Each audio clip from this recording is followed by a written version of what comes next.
भाभी, आज खाने में क्या बना है? देवर जी, आज मैंने छुट्टी ली हुई है। आज मैंने खाने में कुछ नहीं बनाया है।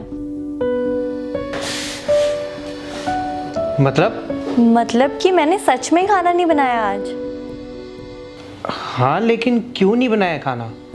जब हम छोटे थे ना, तो हमारी माँ अक्सर हमसे पूछा करती थी कि तुम्हारी माँ कौन है, और हम हंसकर टाल दिया करते थे। और अब जब मेरी शादी हो गई है तो सच में मुझे लगता है कि हमारी माँ कौन थी। अब तुम लोग देखो, श्वेता, प्रेम, तुम लोग पूरे साल मेहनत करते हो ताकि तुम एग्ज़ाम में पास हो जाओ, है ना? क्या हो अगर तुम एग्ज़ाम में ना पास हो, ना ही तुम्हारा सिलेक्शन हो। और आप अगर पूरे महीने जॉब करो और आपकी सैलरी ना आए तो फिर? अच्छा चलो ये सब छोड़ो, हम मार्केट जाते हैं। मार्केट से हम 150 रुपये की अलार्म क्लॉक लेते हैं और जिसमें हम लगाते हैं 40 रुपये की बैटरी। उसकी क्या गारंटी है कि वो हमें सुबह जल्दी उठाए? हम लोग घर में खाना बनाने वाला रखते हैं, उसकी सैलरी पता है आपको कितनी होती है? 10 से 15,000।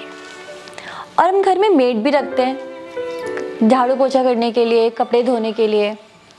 वो भी महीने का 8,000 तक तो लेती है ना? और उसमें हम उन लोगों से कुछ अगर एक्स्ट्रा काम करवाते हैं, जैसे डस्टिंग वगैरह, छोटी मोटी साफ सफाई, तो उसका पता है वो कितना चार्ज करते हैं? 2 से 4,000 एक्स्ट्रा, यानी 10 से 12,000।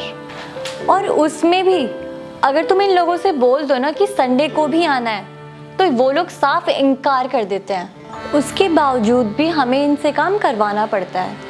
और पता है अगर हम इनसे थोड़ी सी बदतमीजी करते हैं ना, तो वो क्लियर मना कर देते हैं कि आप किसी और को रख लो, हम यहाँ काम नहीं करेंगे, हम पे काम की कोई कमी नहीं है। और उसके बाद भी पता नहीं अगले दिन वो लोग आएंगे भी या नहीं आएंगे। हाँ, ये सब तो ठीक है, लेकिन अभी इन लोगों को भूख लगी है, इन लोगों के लिए खाना लेकर आओ।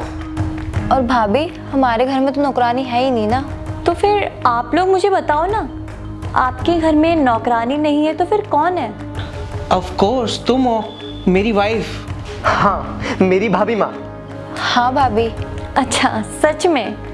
अरे तुम लोगों के उठने से पहले मुझे खुद 1 घंटा पहले उठना पड़ता है, फिर नाश्ता बनाना पड़ता है, और तुम लोगों को भी 10-10 बार जाके उठाना पड़ता है, तब तुम लोग बिस्तर छोड़ते हो। उसके बाद तुम्हें नाश्ता दो, उसके बाद कॉलेज भेजो, फिर इनकी जुराबें तक मैं ढूंढ के देती हूँ। तुम्हारे गंदे कपड़े धोना, उनको प्रेस करके रखना, फिर अलमारी में तय लगा के रखना, सब मुझे करना पड़ता है। यहाँ तक कि घर के छोटे छोटे काम, बर्तन, झाड़ू पोछा, ब्रेकफास्ट, लंच, डिनर, ये सब मुझे बना के देना पड़ता है। और जब आप ऑफिस चले जाते हो और आप दोनों कॉलेज पहुंच जाते हो, उसके बाद भी मुझे कॉल करके पूछना पड़ता है आप ऑफिस पहुंच गए, आप कॉलेज पहुंच गए। पर मुझसे तो किसी ने आज तक नहीं पूछा कि मैंने खाना खाया या मैं ठीक हूँ या नहीं, बल्कि चिढ़ उठ जाते हो आप लोग जब मेरा कॉल आता है। आज अगर मेरी माँ जिंदा होती ना और वो मुझसे पूछती कि तुम्हारी माँ कौन है, तो मैं उन्हें बताती कि मेरी माँ एक सुपर वुमन है, और उन्हें बहुत खुशी होती।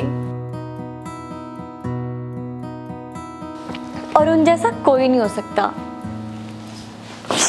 ये पर्दे डाले दिलों